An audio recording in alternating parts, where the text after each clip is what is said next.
dan terbuka dalam komunikasi sama pengurus lainnya. Nah, mereka di mana di sini kita dengan komunikasi yang efisiensi ini dapat mengkoordinasikan tugas-tugas dengan lebih baik. Kayak misalnya teman-teman dalam mengerjakan tanggung jawabnya di OSIS dapat dikerjakan dengan baik, juga menghindari duplikasi pekerjaan. Misalnya antara si A dan si B tidak terjadi miskomunikasi sehingga tidak terjadi duplikasi pekerjaan, juga meminimalkan kesalahan.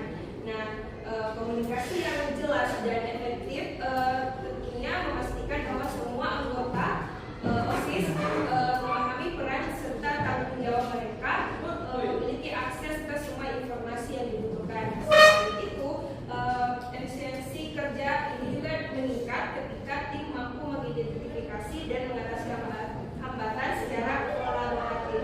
Kayak misalnya dalam kepengurusan itu pasti banyak ada beberapa hambatan mungkin yang terjadi. Jadi misalnya si A ini tahu kalau misalnya dalam kegiatan ini ada beberapa hambatan yang mungkin muncul, jadi sama-sama komunikasikan ke anggota lain atau mungkin ke kelompoknya dan ternyata ada hambatan, jadi nanti sama-sama nih untuk cari solusinya dalam pemecahan masalah tersebut. Nah, poin kedua itu ada meningkatkan motivasi dan semangat. Nah, ini penting sekali. Ketika anggota organisasi itu merasa dihargai dan didukung oleh rekan mereka akan lebih termotivasi dan bersemangat untuk berkontribusi dalam organisasi. Kayak misalnya ada teman-teman yang mungkin jarang mungkin ikut rapat, jarang ikut berkontribusi dalam kegiatan, mungkin anggota lainnya itu rampung nih kemarin temannya kasihkan motivasi dan semangat kalau misalnya kami di sini dibutuhkan untuk bantu menyelesaikan program kerja misalnya. Nah, ketiga itu ada meningkatkan kreativitas dan inovasi. Nah, ketika anggota dalam suatu organisasi merasa nyaman untuk berbagi ide, terus bertukar pikiran, mereka akan lebih kreatif dan inovatif dalam menyelesaikan masalah yang ada dan pengembangan program kerja. Kayak misalnya orang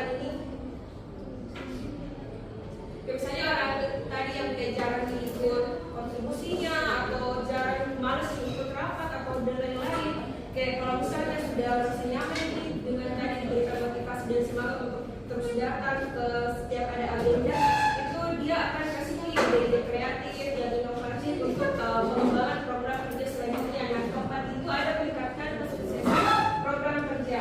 Nah, hubungan tim yang kuat, hubungan ke anggota kepengurusan yang kuat dan komunikasi interpersonal yang efektif akan membantu suatu organisasi dalam mencapai tujuan dan program kerjanya.